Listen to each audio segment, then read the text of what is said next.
Hi, this is Chris Mooney with Climate That's Live. For those of you in the real life audience, we are not starting yet. This is actually a message that is addressed to the live stream audience, which has just joined us. Thank you for being here. We are actually not getting started quite yet, but we will be getting started momentarily. So thank you so much for tuning in for the live stream, and we'll get going in a second.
Okay.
Hang on. Okay, folks, let's take your seats. We're going to get started here. Hello and welcome everybody to the University of Washington, and Climate Action Goes to Washington State. Can't hear him on the podium mic here. All right, here we go. I'll stand here. Welcome to the University of Washington, and Climate Action Goes to Washington State for energy solutions in the Pacific Northwest. I'm Dan Schwartz. I'm a professor of chemical engineering and also the director of our Clean Energy Institute here at the university. On behalf of the College of the Environment and all of us at the University of Washington, thank you all for coming. We hope that you enjoy this thought-provoking and I hope lively discussion. Today I'd like to acknowledge our special guest, the Governor Jay Inslee, and also explain a few of the great things he's done in the area of clean energy and the environment. As many of you know, he's a national leader in this space, working in clean energy, the environment, and the clean tech job revolution. During his time in Congress, he was really a thought leader in this space, and he's continued to focus on this in the state of Washington. So you'll get to hear more from him momentarily. So it's fitting that we're here at the University of Washington describing energy, environment, and sustainability. This is a globally leading campus in this field. Our scholars are working with policymakers, with industry, out in the field, working in communities to have an impact on the quality of the world and the environment that we have. We cut across the state, nation, and the globe, building partnerships with other universities, national laboratories, and industries to bring these actions out where they can have an effect. So our work is global in scope, but clean energy and a great environment are part of the sort of vaunted Northwest lifestyle. It's part of the fabric. Our industry expects to have abundant, reliable, clean energy. And when we go out into the environment, both the natural and the built environment, we see the impact of decisions of 70 or 80 years of low carbon energy on our region. So the innovative researchers at the Clean Energy Institute that I lead are committed to helping the next generations have this kind of clean energy future. That's going to take advances in materials, innovations in their manufacturing, so that we can bring low cost, low energy input, environmentally sound solar energy, energy storage out and make it available for all. It's also going to take advances in the way we integrate software and hardware together to understand the demand for energy and manage it in a way that the new Internet of Energy, which is called the smart grid, can allow us to be efficient, productive, and yet not use so much. So it's these kind of things that we're committed at the Clean Energy Institute to advancing.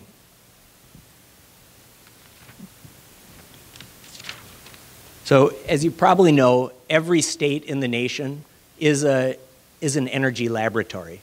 And so we're fortunate to have the kind of leadership that we have right now in a legislature and a governor that are pushing to create the academic institutions like our institute, but as well as the kind of industry and partnerships with national labs that are allowing our state to stay at that forefront and create the kind of clean tech jobs and opportunities for the rest of the state, the nation, and the world. So I welcome you to go to our website, learn more about the Clean Energy Institute, come up with ideas and ways that we can partner to have an impact. At this point, I would very much like to introduce Marjorie Moore from Bloomberg BNA, one of today's sponsors. She's also a board member for the Association of Climate Change Officers. Thank you. Thank you, everyone, and welcome. I'm glad to see everybody here today. And thank you to the panelists. Welcome to the panelists and the governor, and to the thousands, I hope, online watching this event.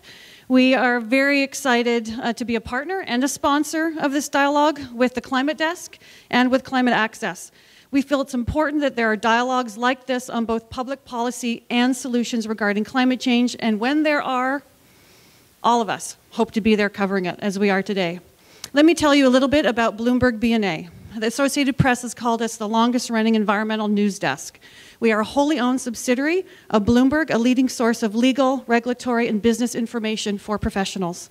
Bloomberg BNA has been delivering cutting-edge news and expert reference materials to professionals for over 37 years for environment, health, and safety.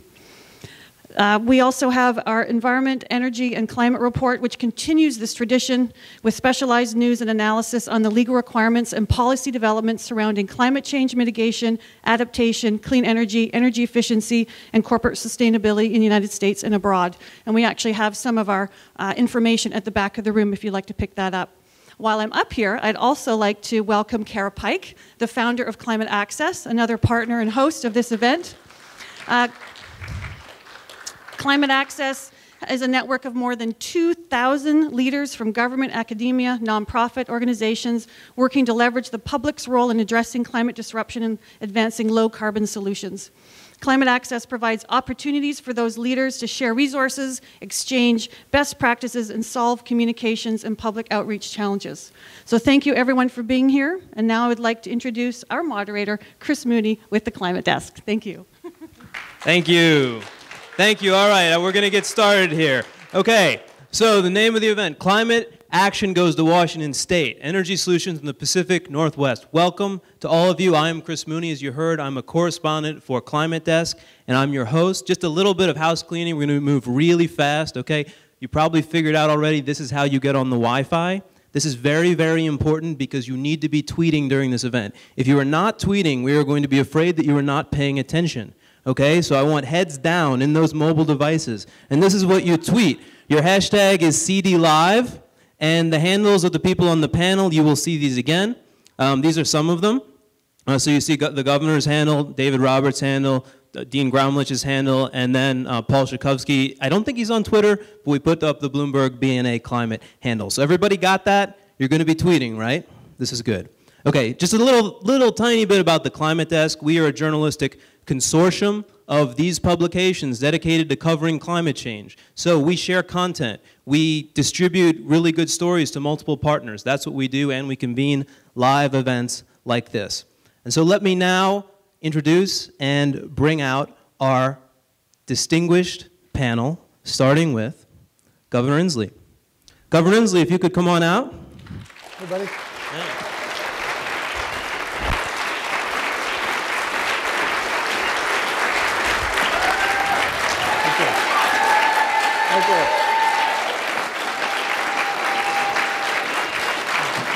I don't know if I need to do his bio. I think it's already been done, but he was first elected to Congress in 1998, served until 2012, is the co-author of Apollo's Fire, Igniting America's Clean Energy Economy, a book about the job-creating potential of the clean tech industry. And as governor, His top priority is growing Washington's innovative industries like clean energy, IT, and life sciences, and strengthening existing industries like aerospace, agriculture, maritime, and military.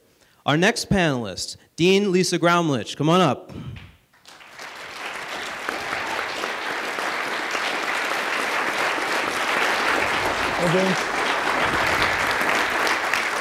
Dr. Graumlich is the inaugural Dean of the College of the Environment at the University of Washington, right here, and the Prentice and Virginia Bloder Professor. As a scholar, she pioneered the use of tree ring data to understand long-term trends in climate, focusing on the mountains of Western North America. She is actively involved with a broad range of stakeholders trying to understand and respond to the impacts of climate change.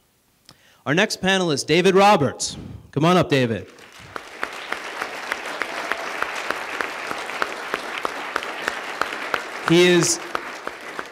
David is a senior staff writer at GRIST covering energy and energy politics. He's contributed to outlets including the New York Times, Outside, and Scientific American. He's been featured on programs including MSNBC's Up with Chris Hayes and The Rachel Maddow Show. And finally, Paul Schakowsky. Come on up, Paul.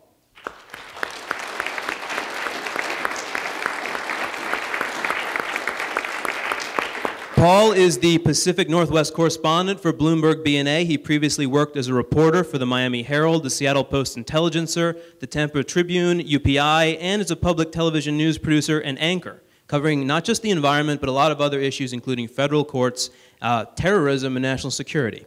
So, here's how it's going to go.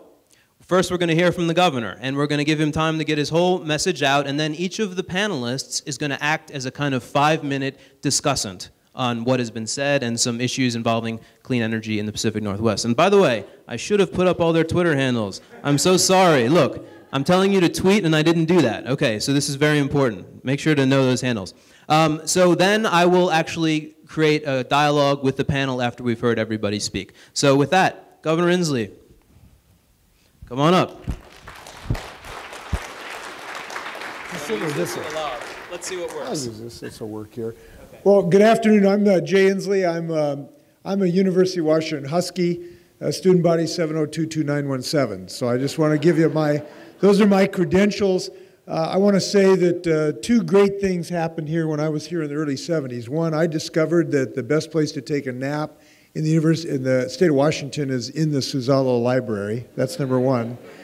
And two, I learned about a concept called the tragedy of the commons, which means if you own an asset in common and you don't have an economic system that protects that asset, it can be severely degraded and destroy your economy. And we're here to talk about an effort to stop the most massive tragedy of the commons in human history, which is climate change, which is allowing the constant abuse of our one and only climate by carbon pollution that we intend to stop and protect our home state of the state of Washington. So I'm very appreciative of, so I wanted just to talk about three things. First, why Washington State is the place to fight climate change, why we are the people to fight climate change, and third, what we intend to do in the state of Washington about climate change, in summary. Let me start about why this is the place to do it. This is the place to do it simply because of two reasons. One, we're the most beautiful place on the planet, and our children are here. I flew up to Arlington Airport and then Darrington today to respond to the slide, and I saw, in the midst of the tragedy of the slide, the most beautiful place in the world. We have some of the most productive agricultural lands, the most bountiful apple orchards in the world, the greatest fishery and oyster industry in the world, and all of those things are at threat. The apple orchards yesterday when they announced the IPCC report, guess what the food that they announced might have been one of the predominant things that are at risk? Eastern Washington apple orchards. When they talked about reduction of food, they talked about reduced capacity of Eastern Washington apple orchards. I think about a young woman named Claire Thompson, who's about a 14 or 15-year-old student in Olympia, who 2 days ago came down and helped me sign the bill making the Olympia oyster the Washington State oyster.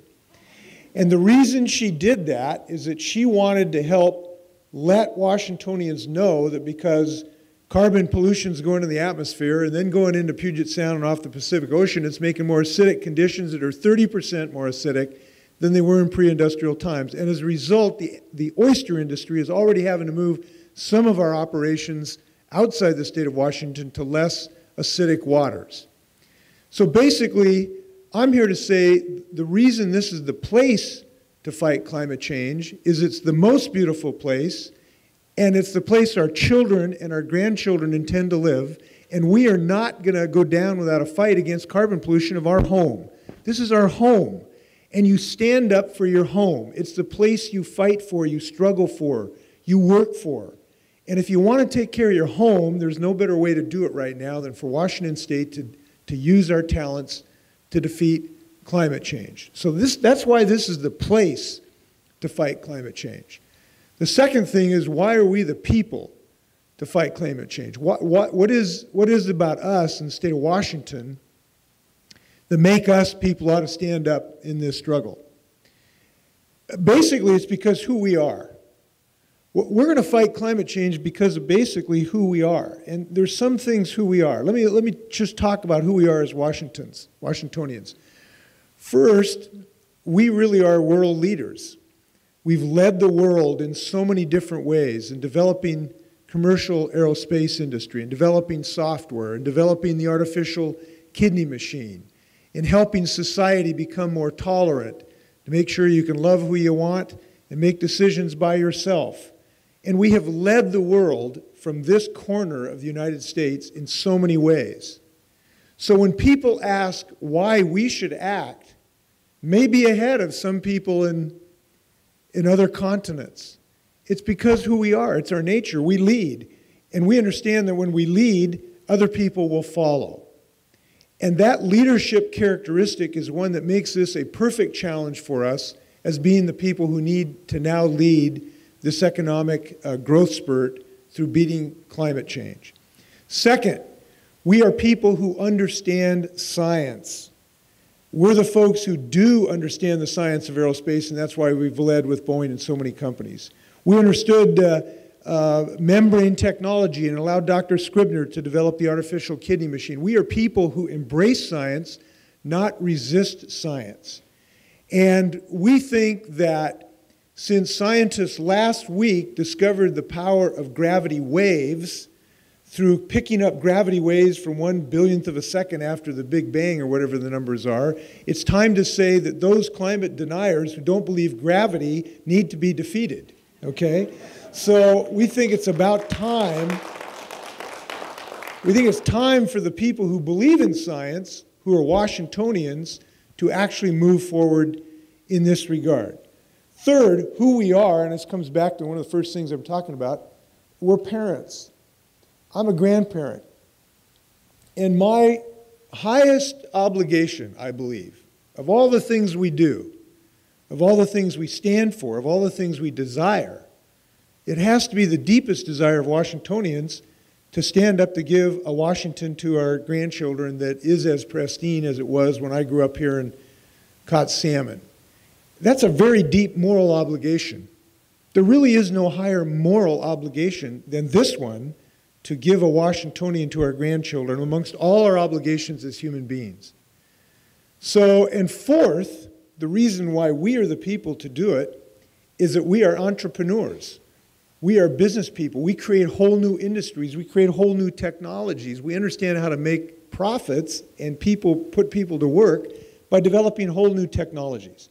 And there's hundreds of new technologies that we have started because we have people who have creative juices, who get married with capital, who develop companies that then can lead the world and improve your economy. And we understand in this state that economic growth and environmental quality are not opposites. They are absolutely twins and have to be ranked together. So that's why we are the people. We are leaders, we are parents, we are scientists, we are entrepreneurs, and we people who understand a moral obligation to other generations. So that's the reason we need to move, why the people are perfect people to do this. And when some people say, you know, we shouldn't act in Washington State because, you know, Mississippi hasn't yet, and I love Mississippi, it's a great state, okay? Or China hasn't. Can you imagine if we said, well, we're not going to embrace freedom of speech or freedom of religion or democracy because China hasn't yet? Can you imagine what the world would be like if we decided not to lead the world in democracy? That just doesn't make sense. And when people say, well, you know, other people are putting their carbon pollution, throwing that stuff out the window, so why don't we do it? It kind of reminds me like, hey, when your kid's in the back seat, you see him throw stuff out the window when you're driving down the road, and you tell him to knock it off, and he says, well, everybody else is doing it. We don't allow that to happen to a kid in the back seat, and we're not going to allow our state or country to do it. We're going to lead the development of our economy through clean energy. So that's the place. So this is the place to do it. We are the people to do it. Now I want to talk about the things we want to do in the state of Washington. Now, you're going to hear quite a bit of discussion about this the next few months, because we will be developing with the assistance of quite a number of Washingtonians who are helping me in the development of a task force to design our policies. So not all of these are fully baked, but I want to give you the outlines of the kind of things that I believe we need to do in the state of Washington. Number one, we got to have a cap, a limitation, a legal means to prevent the despoilation of our state by limiting the amount of carbon pollution that goes into the atmosphere of the state of Washington. And that cap needs to, and the reason we need to do that is that we know that these mechanisms work. I'm all about doing things that work. And we know that by establishing caps on pollution, we have been able to reduce pollution. Look, when I go back, when I was on this campus in the 1970s, you look down to Mount Rainier, down over the fountain, you couldn't see it in July or August. Literally, you could not see Mount Rainier from the campus of the University of Washington when I was here. And then we adopted some regulatory means of reducing aerosols and sulfur dioxide and the like that created smog. And now you can see the beautiful Mount Rainier from August from this campus because we acted. And we know that cap systems work because they have worked in the United States and other places. Look, when we had acid rain, we adopted a cap system for sulfur dioxide and had significant reductions in sulfur dioxide pollution using a cap and distribution system. Some people call it cap and trade. Some people call it cap and a market system. There's different names you can use, but basically the most important thing about it is it creates a legally binding limit on the amount of pollution that goes into the atmosphere. So we know these systems can work, and we have an advantage here in developing them because some other states and provinces and countries have used them, and we can now go to school on them and learn from some of their examples that they've gone through. We can avoid some of their pitfalls, some of their mistakes, and design a system that is unique to the state of Washington that will also be protective of some of our industries that are trade dependent. And we can do that. I know we can do that. When we passed the bill in the House of Representatives, we adopted measures to protect the aluminum industry, to protect the steel industry against unfair competition from countries that don't have a cap on their pollution, if you're smart. And we are smart enough to accomplish this goal. So that's number one. Number two, we have got to get off what we call coal by wire. Now, we're very lucky in the state of Washington because we have such a high degree of renewable energy from hydroelectric, right? But we're still about 14% of every time we turn those lights on, about 14% of them come from coal, from these coal strip plants in Montana. So we need to work with our utilities to ramp down the amount of our electrical grid that comes from coal. Now, the good news is we have some good leadership in our utilities in this state, and we have a lot of their customers who want to see this happen. So we've got some things going for us that give me some reasonable optimism that we will be able to accomplish this. Now, it won't happen, tomorrow. We're not going to turn the switch just like that. But we've had some success ramping out the Centralia plant, and now we think we can move forward on reducing this threat that we have responsibility for, even though it's not directly in our atmosphere or in our boundaries. Third, we need to move forward, obviously, in reducing carbon pollution from our transportation system. Now, this is an inordinate amount of our pollution from our state because we have renewable energy, so we have a larger percentage of our carbon footprint coming from transportation, 2 or 3 times higher as a percentage than most states, right? Because our electrical grid is relatively clean. So when you think about what we really need to do in the state of Washington to succeed in this, we have actually more low-hanging fruit in the transportation sector than you do in the utility sector. So we really need to come up with creative solutions on transportation. Now, there's a lot of things we need to do on transportation. Obviously, we've got to give commuters choices to get to work that reduce carbon pollution. Now, you start by giving consumers more options other than just a single occupancy vehicle. And I've got nothing against single occupancy vehicles. I get to use them on occasion. They're great. I grew up with them. But we need to give our commuters more choices. So we need to develop better, more accessible, better funded public transportation systems because almost every public transportation system has a significantly lower carbon pollution per mile than other systems. And that's why one of the reasons I wish I could have got the legislature to pass a transportation budget this year, because otherwise we're going to have about 80,000 bus riders in King County lose bus service, and bus riders all over the state of Washington are going to start to lose access riding the bus that people need to do. You know, I met with Amazon the other day. They're going to hire 40,000 people on the shores of Lake Union in the next decade, 40,000 people. And this is a company that really wants better public transportation. They get it. They want, you know, these just aren't folks living in the wearing hemp clothing and, you know, these are corporate, you know, people looking to make a profit. They want public transportation. So we want to help grow that in the state of Washington. Second, we have got to get an opportunity for consumers to have access to less polluting fuel for their cars and trucks. And that means we need to adopt measures that will help inspire the energy companies to produce energy sources that are less polluting.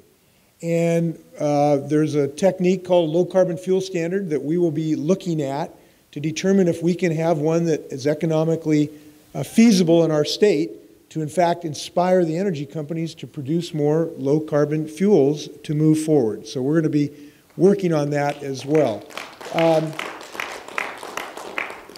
And there's a host of other measures, but I just want to mention those 2 on transportation. Fourth, buildings. We know that there is gold in our buildings in energy efficiency. There are money to be made in energy efficiency in our buildings. Not just because people are working on this and having jobs. You know, the largest energy efficiencies, the 2 largest energy efficiency companies in the Western Hemisphere, both in Seattle, McDonnell Miller and McKinstry. And they are putting thousands of people to work and creating good profits by helping people use their energy more efficiently in these buildings. Now, I want to give you a just small measure of why I'm optimistic about our ability to defeat climate change. And this is important. And let me just stop for a moment to say, the people who want to fight climate change are optimists. We believe we can do this. Frankly, the people who want to ignore this problem and be the ostrich and stick their head in the sand are the pessimists. They don't think it's possible. They don't think we have the technological creative energy to create systems to solve this problem. And as a result, they just kind of want to ignore this problem, right? We are the optimists. We believe in our ability to develop new technologies and new companies to solve this problem. And let me tell you why I'm an optimist. I've seen such incredible increase in productivity and energy efficiency since I've been here. So in 1970 was the first Earth Day. Do I have this right? Was it 70? Some historian ought to help me here. I think it was April 70. Dennis Hayes and Senator Gaylord Nelson came up with this crazy idea of having an Earth Day. And they sponsored an Earth Day. And this is part of our energy efficiency system right here we're working on here. They sponsored Earth Day. And at that point, in 1970, we were using, and I can't remember the numbers of, watts or tons of coal per hour of building usage. And then people started to get to work on making buildings more efficient. And the guy who started Earth Day, one of the two guys, Dennis Hayes, right? Seattle guy. So jump forward 40 years, 2013, Dennis Hayes opens an office building, the greenest office building in the world that uses no net energy. And in those 4 decades, we went from energy hogs in these buildings to now building buildings in Seattle, Washington that use essentially zero net energy. That tells me that in the next 40 years, we ought to be optimistic about our ability to have profound increases of everything we do in the use of energy, and that still is available. So we're doing this right now down in the state government. We're building this new building for the State Patrol. We intend to have it be one of the most energy efficient buildings around. Fifth, I want to mention, and this is why I'm excited about the Clean Energy Institute, is R&D. We got to have more R&D. This demands research and development into perfections of existing technologies and creations of whole new technologies. Now, frankly, when you look at the research and development that we are putting in this challenge, there's no other word for it but pathetic, okay?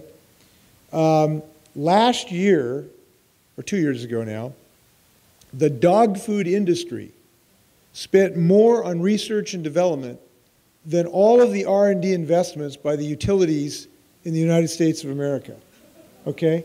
5 years ago, 4 or 5 years ago, the United States government spent more money on researching and developing one single military vehicle, an advanced armored personnel carrier, and it was a good investment. We needed it.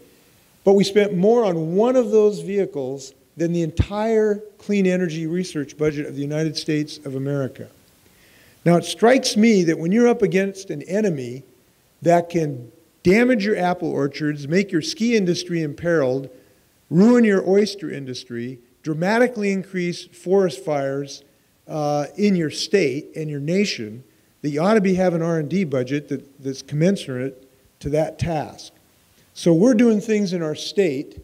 We're not waiting for Uncle Sam. We're doing things in our state to increase our research and development budget, and that's why I'm excited that one of the first appropriations I was able to get is for the Clean Energy Institute to move forward at the University of Washington. And it was so exciting to me when I took a tour and saw this young undergraduate looking at a new type of way to look at a way to do a production of a solar panel or a solar chip. He has this whiz-bang idea, and if it works, it'll be great. So those are 5 things we can, and I believe we will do in the state of Washington. And the reason I believe we will be successful, fundamentally, again, is who we are. We're going to lead on this effort. We are perseverant, we are optimistic, and we are Washingtonians. And that includes the Washington State Cougars. I want to make that clear. We are going to be united on this. And let me give you an example why I mentioned the Washington State Cougars. There are economic opportunities everywhere in the state of Washington for this. In Bellingham, where ITEC's making almost grid parity solar panels. At Silicon Energy, where the most durable solar panel the world has made, Silicon Energy. Moses Lake at REC, where the Western Hemisphere's largest manufacturer of silicon substrate for solar panels. It's everywhere. I just was meeting with the CEO of Alaska Airlines. Guess what he's excited about? His combination work with Washington State University, where they're developing a biofuel for jet airlines, which can reduce the carbon pollution for jet airlines. He knows we got to get some substitute, and we're doing it. So I'm very appreciative of your personal energies in this, and I'm looking forward to learning things here at the University of Washington. Thank you. Thanks. Thank you. Hey, Dave. Good to see you. Dean Gromlich.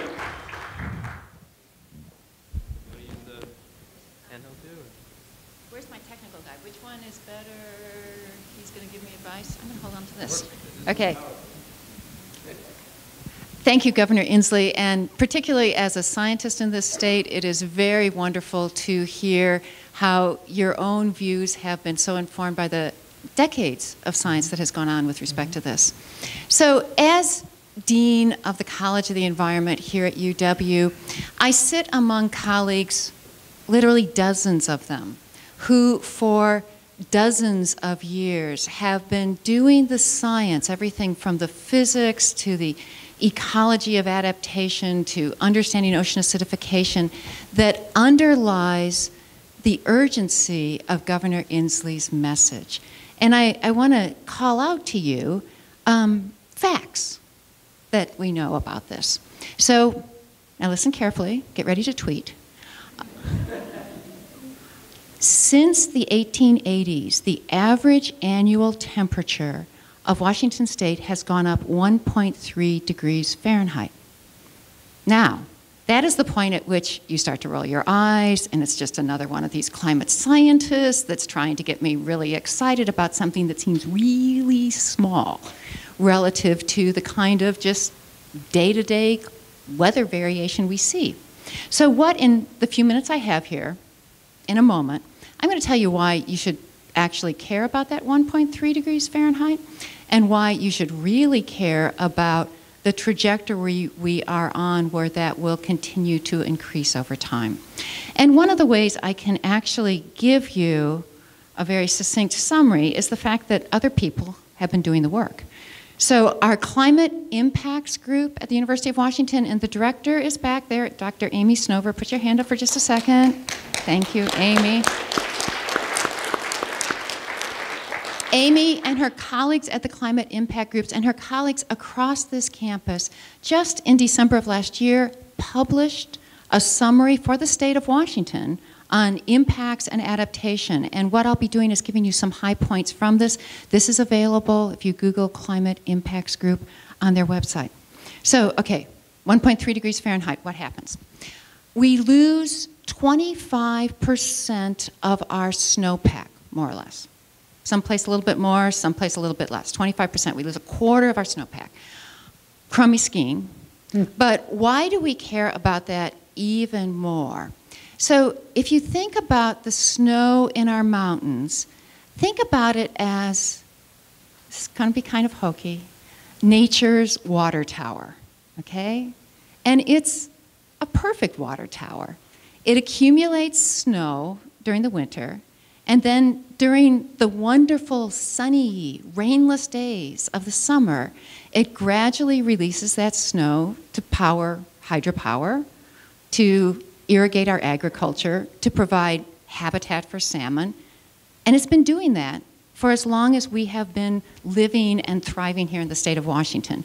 So if you think about, 25% less precipitation being stored in our water towers as snow, what does that mean? More precipitation coming during the winter, and instead of falling as snow, coming down in our river systems, creating more flooding.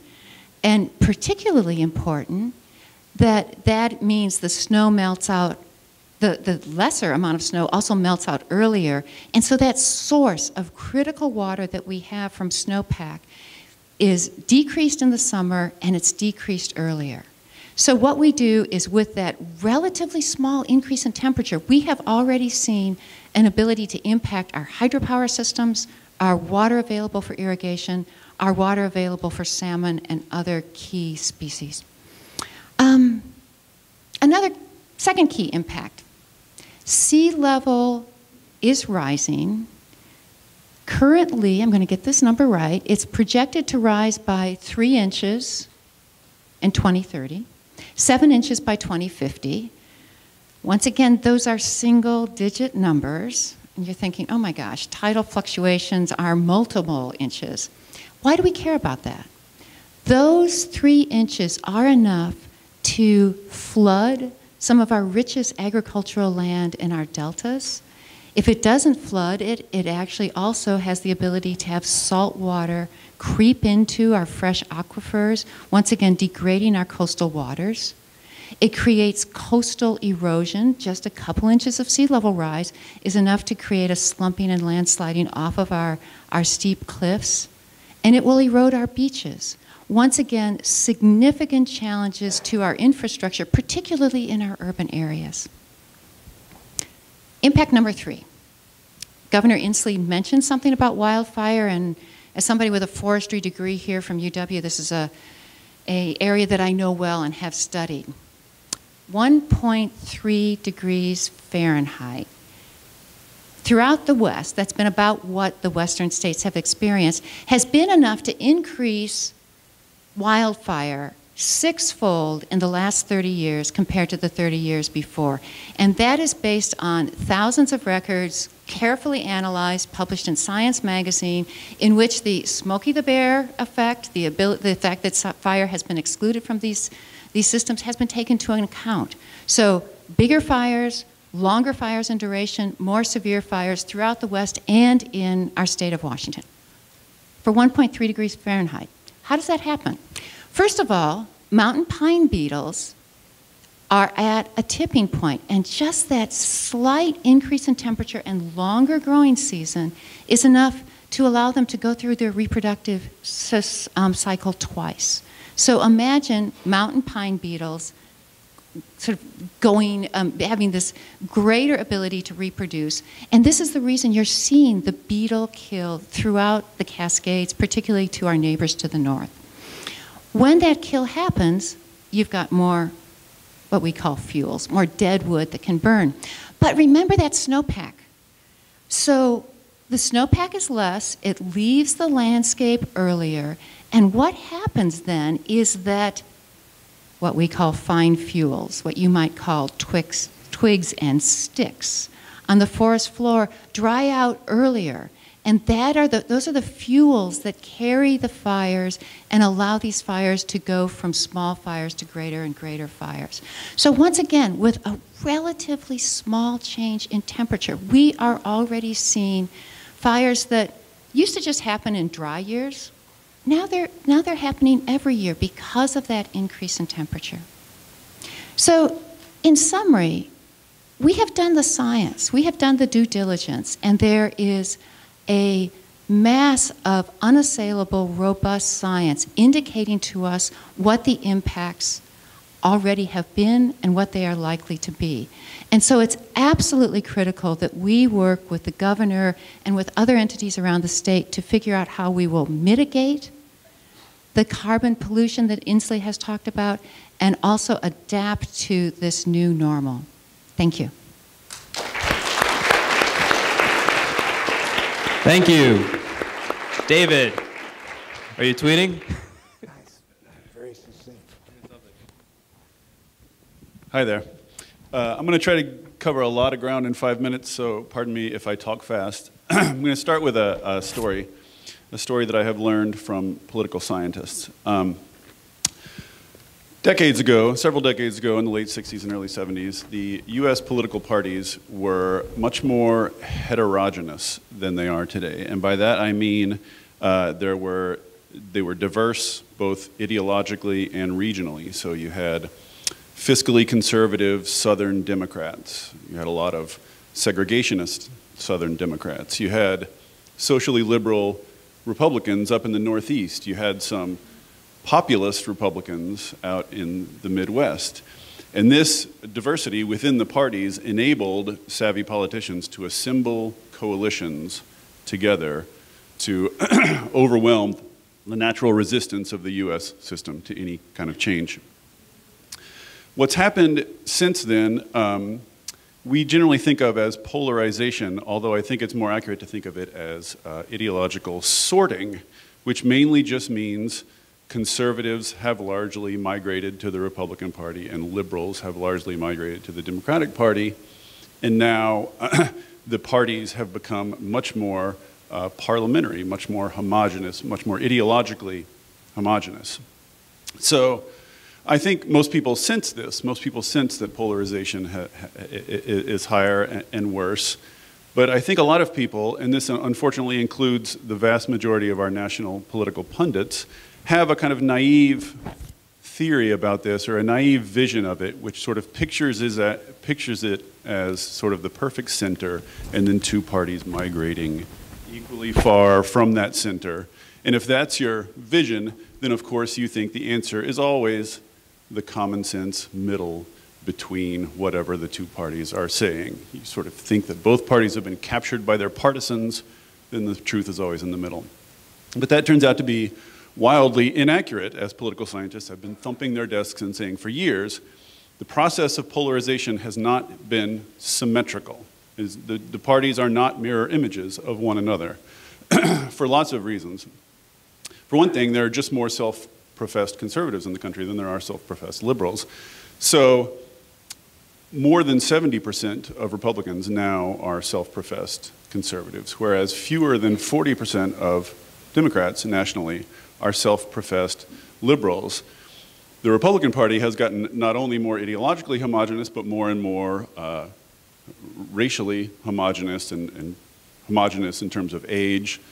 They've become basically, they're in danger of becoming, as their leaders are well aware, basically a southern, regional, white, male, suburban party, which has its disadvantages in that the large category of other is going to get much bigger than that soon, and they're going to start losing, as they know.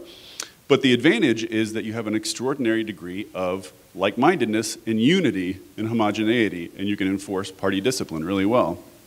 The Democratic Party, by contrast, still remains a motley crew of different interests and groups. So you have liberals, you have moderates, I think you have a lot of people on the center right, you have minority groups, LGBT groups, social groups, unions, all of whom are in a sort of uneasy coalition together and do not always have the same interests and do not always have the same goals and priorities.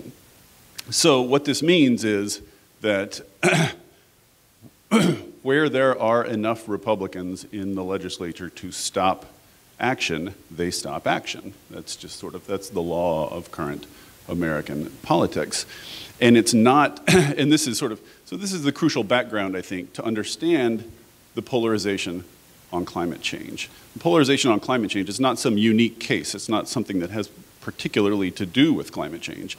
It's a problem that Democrats want to solve using the instruments of government. And that's, so that means you're trying to change the status quo. And so conservatives are against you. So that's the background polarization. And the problem with this is that it's just not possible to assemble a winning coalition made purely of Democrats. It's hardly possible anywhere. It's definitely not possible at the national level. We saw in our lifetimes, I think we'll never see it again, a brief moment of unity where Democrats had 60 senators in the US Senate, and they all voted for the health care bill at once. 60 Democrats versus 40 Republicans. Total Democratic unity that overwhelmed the filibuster. We'll never see that again. And we'll never see it on climate change because unlike healthcare, climate change, there are important regional and economic differences in different parts of the country, and you're just never going to be able to get Democratic coalitions that are big enough to win. So where does that leave us? You have to do one of two things. Either you go the California route, which is assembling the aforementioned overwhelming Democratic majorities. They now have supermajorities of Democrats in the California legislature, which can bypass the filibuster. And even there, well, we can talk about that more later. I got to hurry up. But that's not possible, I don't think, hardly anywhere outside of California. I mean, I don't think you're going to see that in any other state legislature. So the other possibility is somehow cracking the Republican wall, unified wall of opposition and sort of occultism on this issue. And so how do you do that?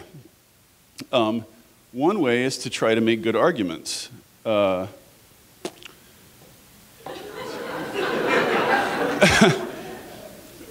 doesn't work. So the other way, I mean, I mean, this is a depressing story in some ways because, in one sense, they're very homogenous and very extreme right now. Wait, I have to read you this delightful quote, even though I'm running short of time. This is from congressional scholars Thomas Mann and Norman Ornstein, who are these sort of old eminences in the Washington scene, the farthest thing from partisan firebrands you'll ever see. One sort of center right, one center left. They got together, but they've been scholars of the U.S. Congress for decades. They had an op-ed in the Washington Post that included this delightful quote, which I've used many times since. However awkward it may be for the traditional press and nonpartisan analysts to acknowledge, one of the two major parties, the Republican Party, has become a resurgent outlier, ideologically extreme, contemptuous of the inherited social and economic policy regime, scornful of compromise, unpersuaded by conventional understanding of facts, evidence, and science, and dismissive of the legitimacy of its political opposition. That's the state they're in. So how do you crack that? How do you crack that, especially on something like climate change? Well, it's difficult, but I think you can look to a couple of examples where there's at least tension where it looks like there might be stress cracks beginning. One is immigration, where they know they have to move, or else the sort of tide of Hispanic voters is going to overwhelm them and they're going to be doomed. And the other is LGBT issues, where the whole country is moving in concert really quickly, and they know that it's no longer going to be socially acceptable for them to be outwardly and openly homophobic for much longer. So what do immigration and LGBT issues have in common? It's not that a magic executive is elected and solves those problems. This is what we've been wishing for and hoping for in climate change for years, that somebody would magically come. It won't be Obama, and it won't be the delightful Governor Inslee, although I love his efforts. It's going to be, a lot of money, a strong and clear moral case that one side is right and the other is wrong, and lots of persistent strategic organizing. Those are not things that executives can do. Those are things that people like these in the front row do, and we'll need to do a lot more of. So,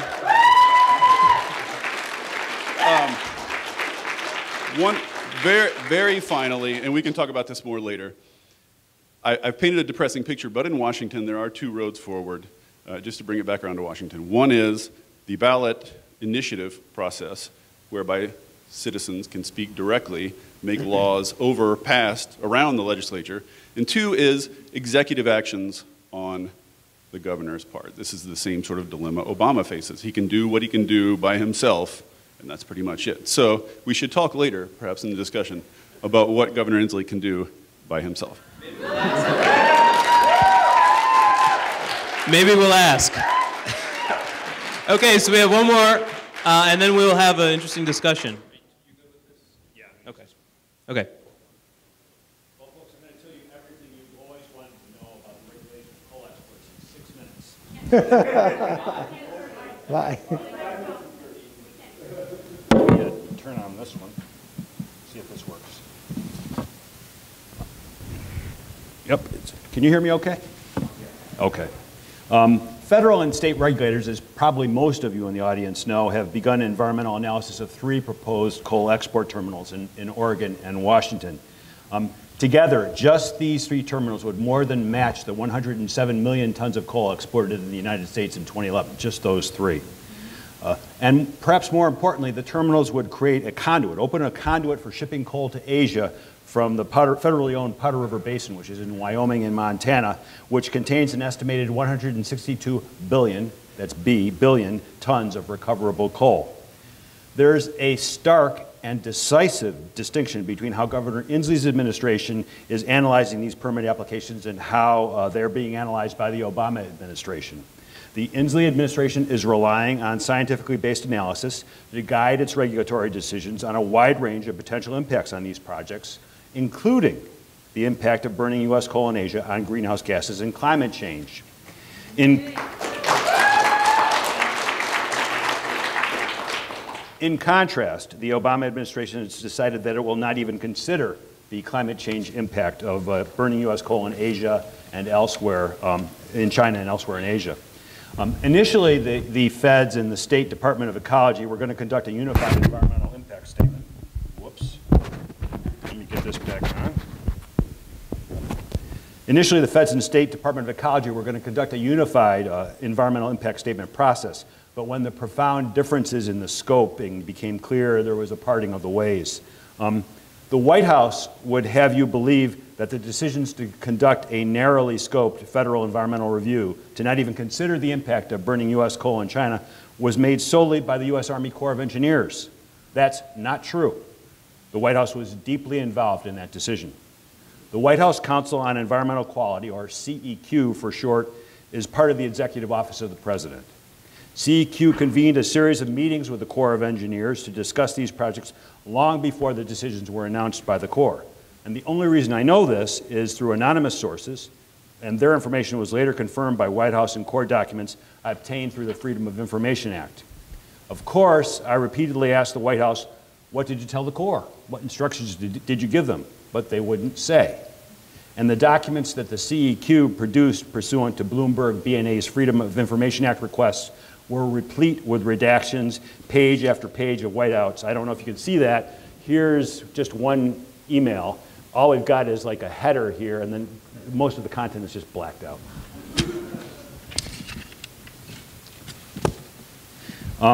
But I can share with you a couple of nuggets that I gleaned from what they did produce in those documents that got past the Obama administration censors.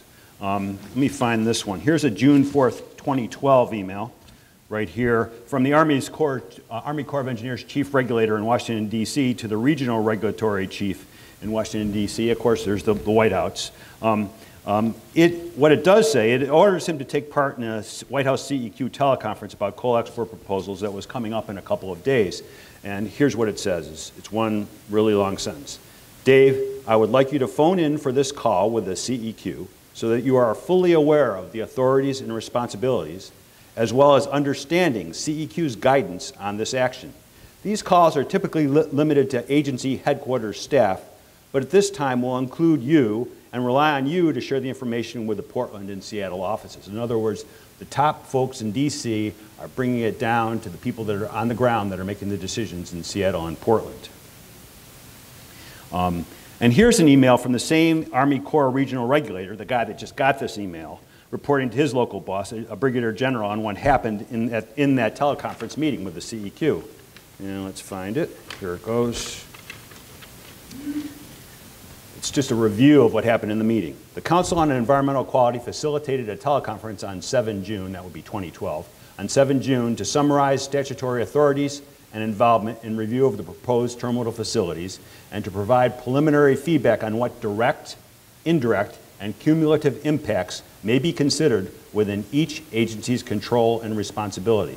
That's the CEQ telling the agency what direct, indirect, and cumulative impacts may be considered within each agency's control and responsibility.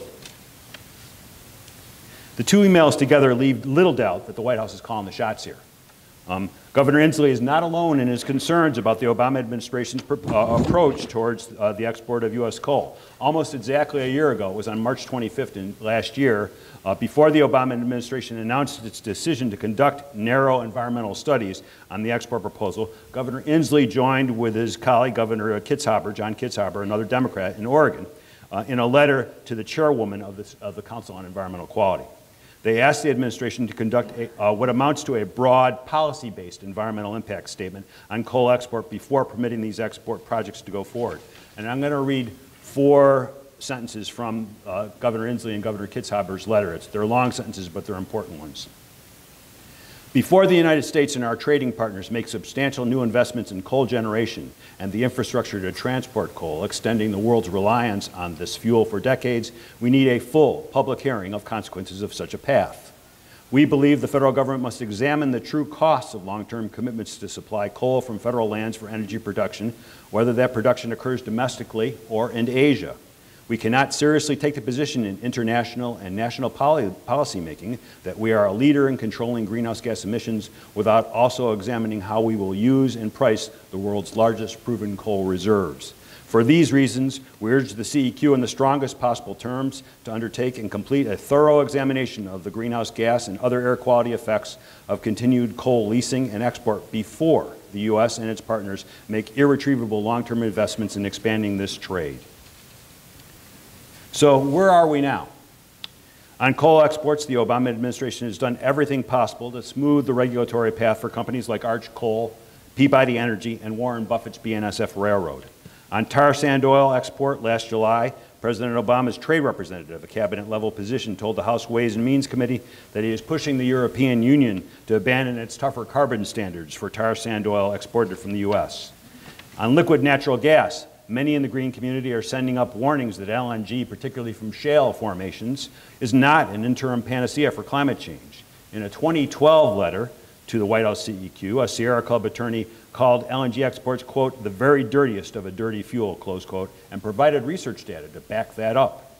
Within months, the Obama administration approved in Louisiana the nation's first LNG export terminal without an EIS, I might add.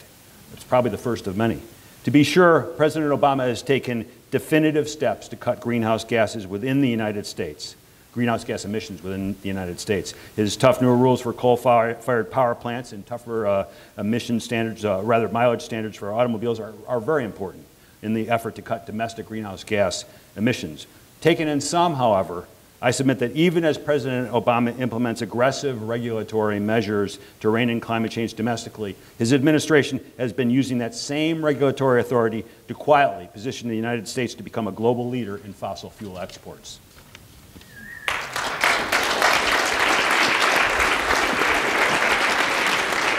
Okay. Thank you to the panel. So we have the governor for about another 20 minutes, so I think that we should get him to talk more. And so many things have been raised here. Maybe I'll just sort of direct some questions to you that have kind of emerged.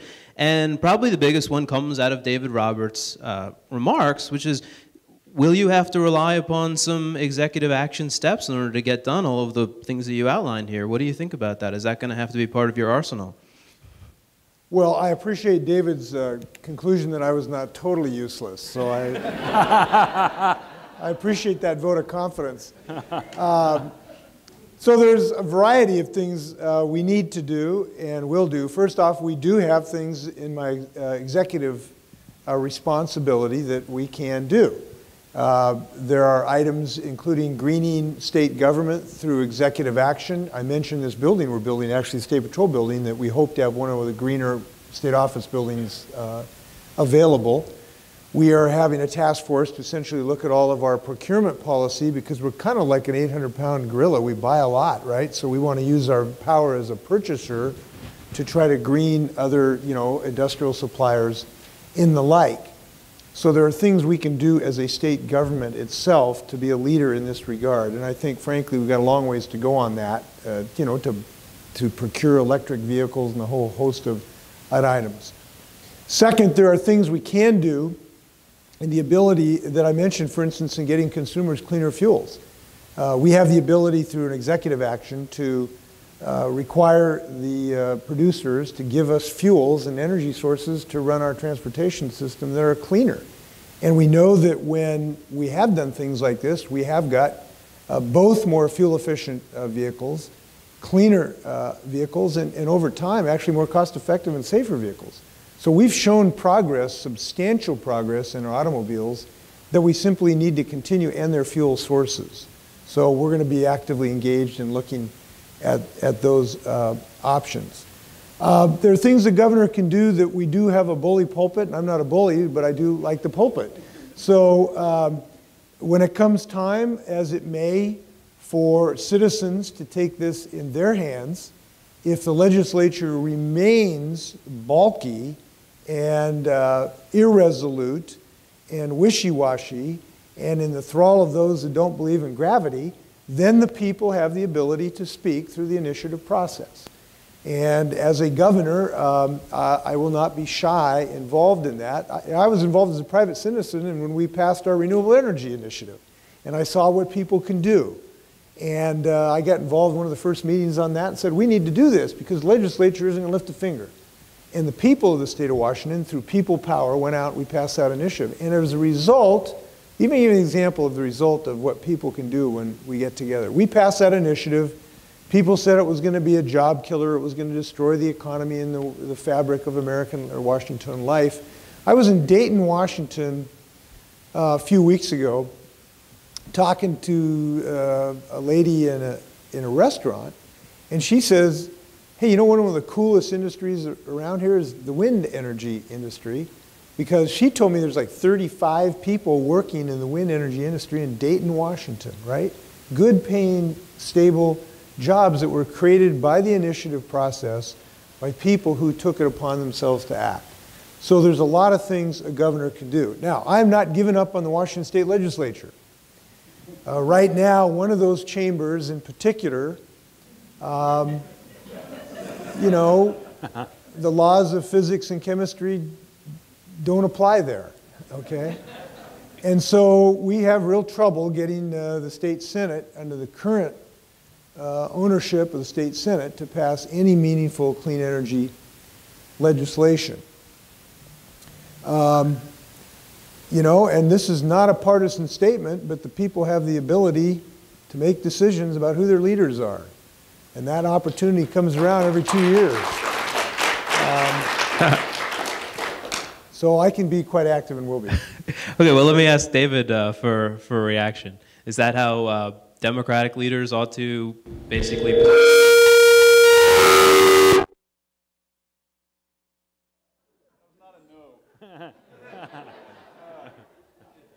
I think I'm dead. I don't know what that was. I'm gone. I don't think I have a mic anymore. I think you just can't hear. I would never accuse Governor Inslee of being useless. I wish Barack Obama had similar clarity and frankness when asked similar questions. Wait, it's back. And no, I think that's great. The only thing I would add is another political science truism that I don't think is widely enough shared, which is Democrats come out for presidential election years, and they do not come out for in the years in between for midterm elections. And that's why you end up with Democratic executives and intransigent Republican Senate. So, you know, if Democrats would like to change that, they can exhort their leaders to have magic powers, or they can get out for midterm elections. Can I add something to this, if I can? First off, I want to make sure people understand this. So I am not here advocating to vote for any particular person or any particular party. I'm a nonpartisan guy here. So I'm not urging any electoral action around any particular party. I want to state that very clearly. But I want to say something that I am looking forward to leadership emerging in the Republican Party on this issue. I think that there is such an opportunity for some person who sincerely views themselves as belonging to the Republican Party to step into the tradition of Teddy Roosevelt. We need this so much.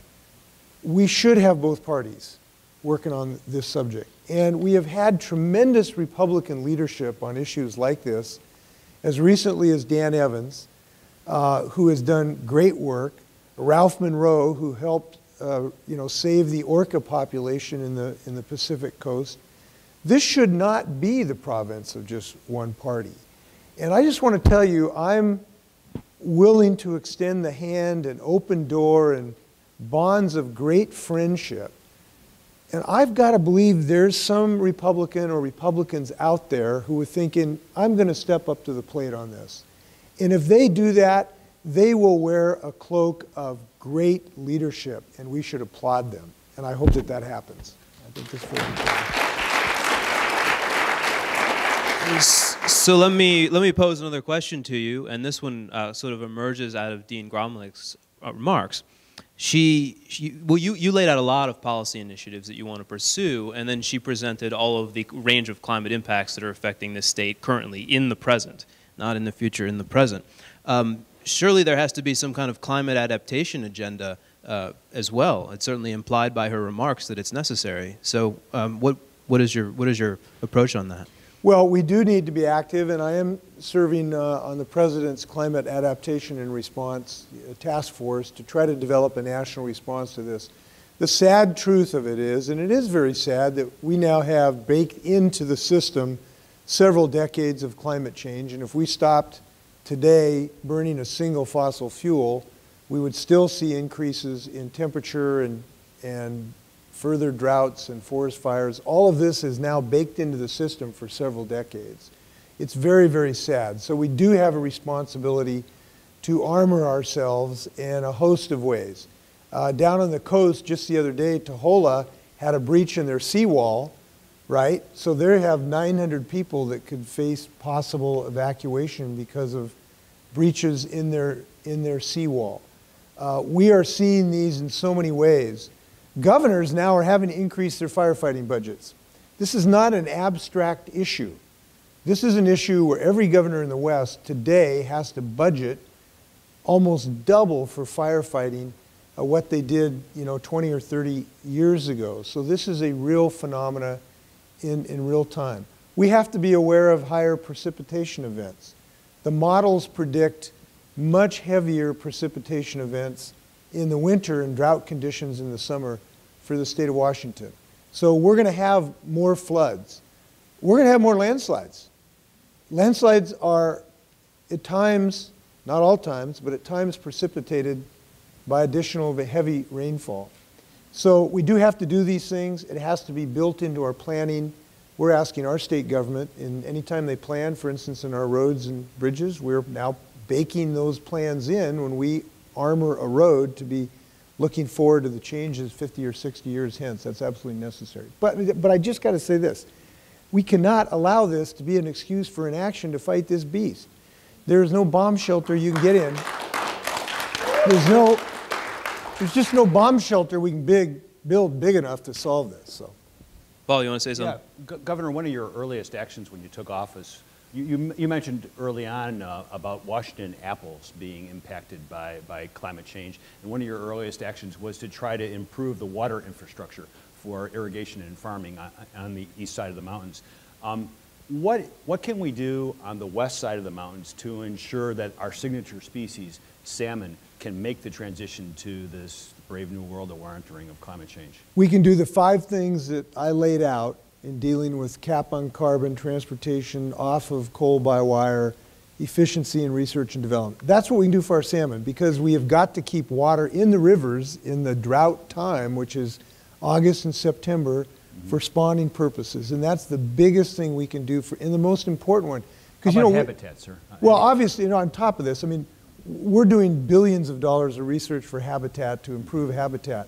But the point I want to make, and we're doing some good things, we're having some good results, right? We are seeing some recovery of some of these stocks. But it doesn't do any good whatsoever to spend those billions of dollars and then have the salmon die because they can't spawn because there's no water in the rivers in the summer. Or, and this is important, if they don't have pteropods to eat when they're in the North Pacific. 40% of the salmon's food stock are pteropods. And these are little critters that form calcium carbonate structures that melt when the pH of the water goes down. And we are already seeing deterioration in the pteropods in the Arctic where the more acidic water is, and that water has now become more acidic coming down. So we have a potential catastrophic loss of salmon species because they won't have any to eat out in the North Pacific. And this is happening much, much more rapidly than the scientific community assess. So the kind of acidic water that the scientific community told us was going to show up 50 years from now is here today. And that's why the oyster industries had to move their little baby smolts to Hawaii where they can get less acidic water. Which brings up another kind of issue that I want to just mention. I've been studying this, since the mid-1990s probably, and reading the science on a daily basis. What is happening in the scientific community, at least for me, has turned, concern into, pick a different word, but it's potentially hugely disruptive. I don't want to use cataclysmic or apocalyptic, I don't want to use that language, but hugely disruptive in ways that can be very, very rapid. the potential melting of the tundra and the release of methane, which could cause, changes that we really can't imagine. We can't predict where those thresholds are. And I liken it that we're walking downhill, which is bad enough, but there could be a cliff out there and we don't know where it is. And the science seemed to suggest that that becomes more of a problem. This ocean acidity is one of the issues that's going much faster than we thought. Thanks. Yeah, but I want to get Dean Gromlich also to comment on the adaptation. But do you want to say something about, are you on adaptation too, or are you going a different direction? Okay, let's just weigh in on where we are with adaptation discussion, and then we'll go to David. Do I dare turn this on, or do I just speak loudly? I don't dare give you the mic, so I think you better turn it on. Okay. We can hear you. Okay, we can hear you. it worked. Yeah. I appreciate the urgency that the governor feels about the absolute necessity to take action on mitigation. At the same time, as someone like you, as a parent that's trying to think about what kind of life our kids are going to have, the kind of ways that we can use the science that we know now to make smart decisions that are good for habitat and good for climate adaptation are critical. And I know that you and the people that work most closely with you have been in contact with us and sort of understand some of those key next steps. And urge people to, in my opinion, try to step away from the fact that we need to sort of battle mitigation versus adaptation, and really think that this is so urgent that we need to be doing both right now. Right. Because if we don't, we will suffer the consequences. I'm on board. David, you're going to say something. I understand that the live stream is not picking up your mic. Is that right? So I need to give David. It's not on because almost rendered everyone dead. Okay. Why don't you try turning it back on and before you talk and see if it works. No, I think it was this that rendered. Hello? Huh? Are you? Hi. Yeah. Hey. Okay. Now talk. Governor Inslee, you mentioned before about transportation. I wanted to ask a follow-up about that. The two things you usually hear about transportation are more public transportation and more alternative fuels, which you mentioned. But the numbers, if you look at the numbers in terms of what reduces vehicle miles traveled and sort of per capita carbon emissions, there's no substitute for urban density, for just getting more people to live close together. Right. And one thing I've noticed is particularly here in Seattle is you have a lot of very earnest, very green liberals who suddenly, who will buy a Prius, but God forbid somebody build a small apartment in the next lot. So I know this is more or less a urban issue, but do you think there's any leadership that the governor's office could provide on zoning and questions like that, or how to bring them into this climate conversation? Well, the answer is yes. I do believe in our growth management policies we have to embed principles of energy usage. I think that's very, very important because you really do need to address it from a land use planning standpoint. And it's shown to work. And done well, you can live in some wonderful environments. Look at Vancouver, BC. Walk around downtown BC. It is a beautiful place to live, and it's very, very dense. Mm-hmm. And it's very, very successful from an energy use standpoint. Actually, the lowest, well, not the lowest carbon because they use coal, but the lowest energy usage of, I think, Americans are people who live in Manhattan, New York, right? Because it's the densest area. Now, I'm not suggesting that we replicate that, but I believe it's capable and also necessary to do that. Now, it's necessary for other reasons, too, because the Creator's just not making any more dirt here. And if we're going to have an acre of open ground, there's no other option. So, yes. Okay, well, if we've got you a little longer, I have a question. You put a lot of emphasis on a cap, having a cap on carbon so that you can, actually know what the emissions are going to be. But of course, right across the border to the north, they have a tax, and the tax is working pretty well. And it's actually giving money back to the citizens, which they kind of like. They think that's cool for some reason. So what about the tax option? I mean, economists say that economically this is the most efficient way to do things. Well, we're interested, in anything that might work, but I'll tell you at the moment, for me, a cap, I think, fits Washington better for a couple reasons. One, it's consistent. We're trying to develop a West Coast initiative. So we're trying to develop the 3 states, and eventually British Columbia, that can create the 6th largest world's economy that can have a consistent parallel approach. California now is a cap. We believe Oregon will be consistent with this. So we think that this is a consistent policy that we can have on the West Coast of the United States. And I think that's very important to lead the rest of the world. You know, I talked about leadership. We need to lead the country. We need to demonstrate what's possible in a growing economy so eventually the message gets to Washington, D.C. So I think it fits our West Coast as to what we're doing. Second, the reason I believe a cap is the most meaningful way is it is a legally binding, enforceable guarantee that works. This thing sets a cap. When you try to do it from a price signal, which is a tax essentially, you make a lot of assumptions about conduct, about what people are going to do or not buy or drive or not drive. And those are just assumptions that sometimes have been shown to be wildly inaccurate. I mean, you know, places in Europe have essentially $2.50 taxes, but they're still continuing to drive longer and longer distances in a sense. So a cap gives you much more certainty on the amount that you can legally regulate of the amount of carbon. I also think in the long term it will be more politically palatable for people in the state of Washington to accept.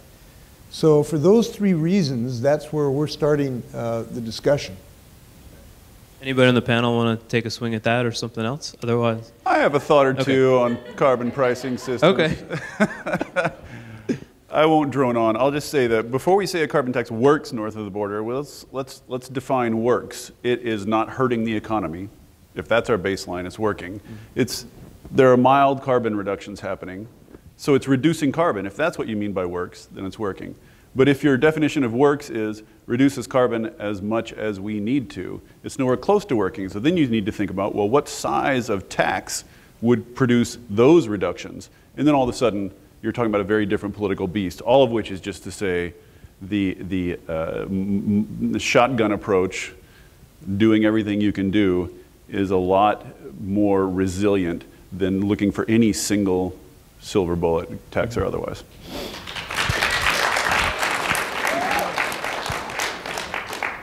Governor, can you stay with us a little longer? It's 4:30, or do we need to say goodbye to you now?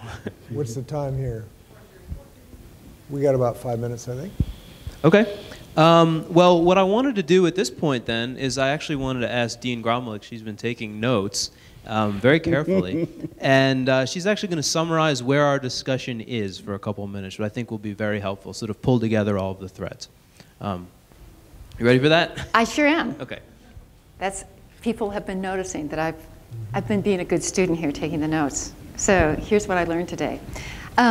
First of all, I want to thank my fellow panelists for presenting what has been inspiring by being both optimistic and yet imminently practical. And Dave just gave me this wonderful lead-in by sort of talking about the fact that there is no silver bullet here.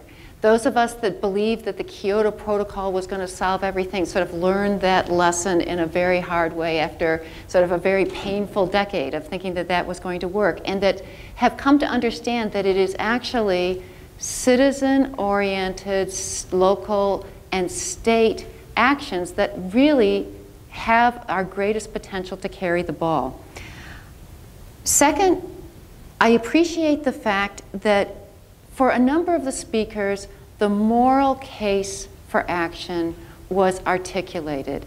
I think we shied away from entering into the sort of ideology that had gotten so toxic here, and the very simple statements about, on the part of Governor Inslee, why would we ever hesitate to act because some other actors were not taking action, is so clear. And what David argued about how we have seen the success of immigration reform, LGBT rights, because of the strong moral case. And that is something that I think we need to become emboldened anew to make sure that that is a piece of what we are doing. The economic case is clear. And what I have seen in this discussion is a more nuanced understanding of really thinking about what costs and benefits are. Paul gave us a very pointed discussion about what really are the true costs of the coal terminals. And is it the costs that are bared locally, or is it our global footprint that is the true cost?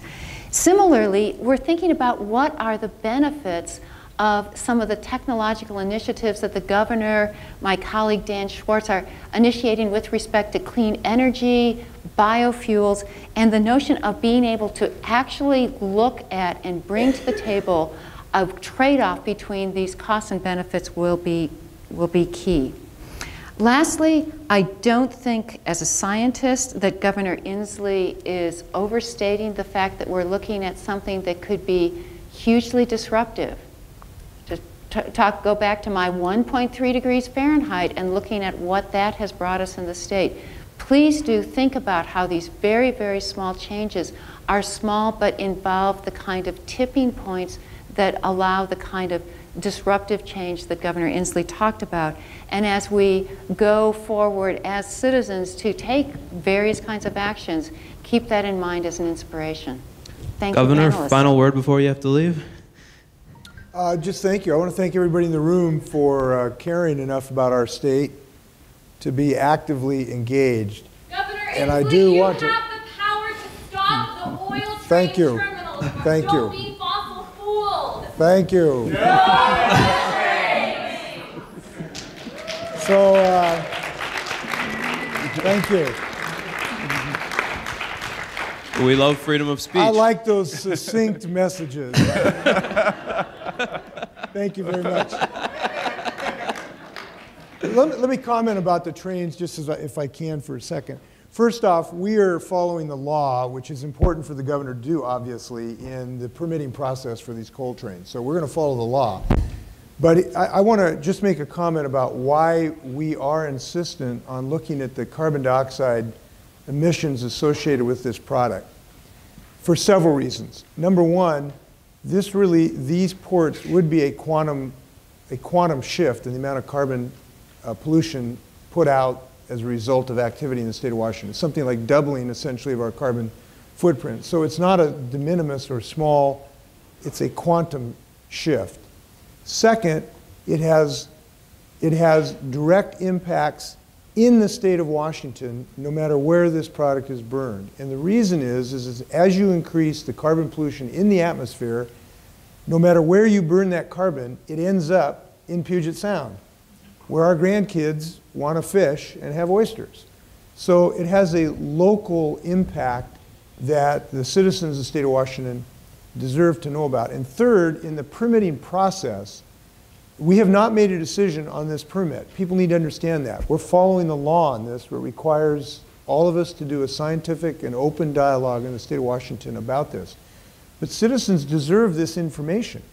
This is at its core, the environmental impact statement and the permitting process is designed to give citizens information so that citizens can make what decision the democratic system calls for. So for those three reasons, we've taken this approach, and I do think it's the right approach. I want to make one comment about the president, because I know that you expressed some views that we looked at this issue a little differently from the administration. We have looked at this differently on this subject, but I want to put in a strong word for this president on the leadership he is showing to help advance this in the nation, and I think it's important to note it. He is taking strong executive action on reducing carbon pollution from coal plants. There is going to be a very significant usage in coal on these coal plants. He is using the bully pulpit to educate the country moving forward. The political situation in the White House might be a little different than the state of Washington, and this is the reason why it's important for us to lead here. We have the capability of things doing here in the state of Washington that perhaps they can't do it yet in the rest of the country. And that's why it is our moral responsibility in the state of Washington to seize this moral obligation and our leadership mantle, which belongs to the state of Washington. So I look forward to some great successes, and thanks for your work. Take care. Thank you so much. And thanks to you all for coming out for Climate Desk Live, and we're really psyched that we're in the hometown of one of our partners, Grist Magazine. So thanks to all the sponsors, and thanks to the governor, and thanks for coming. Thank you. Oh, yes. Thank you. Okay. Hey, thanks, man. Appreciate it.